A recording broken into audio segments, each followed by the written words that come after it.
ওরে মন গান গাওয়ার পরই ৫০২ নম্বর আসামি জোভান।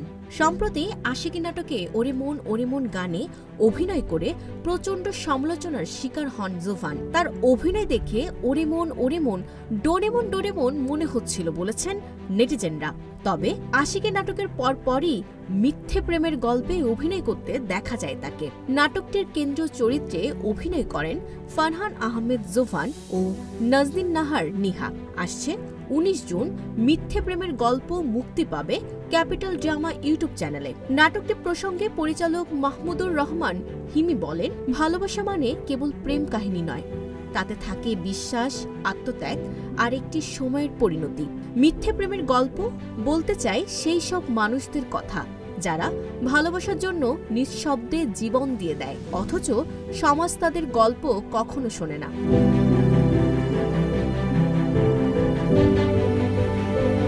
সত্য, প্রেম, আত্মত্যাগ আর অপরাধ বোধে গড়া এই নাটকের এই গল্পটি সাইফ ও আয়াত নামের দুই চরিত্রকে ঘিরেই। সৎ নীতিবান সাইফ আয়াতকে এক ভয়ঙ্কর পরিস্থিতি থেকে রক্ষা করতে গিয়ে সে এমন এক দায় নিজের কাঁধে তুলে নেয় যা সে করেনি।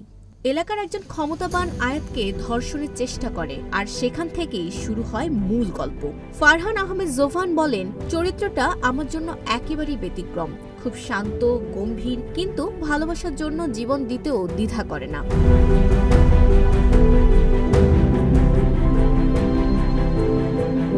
অভিনয়ের সময় নিজেকে চরিত্রটার সঙ্গে একাত্ম করে ফেলেছিলাম।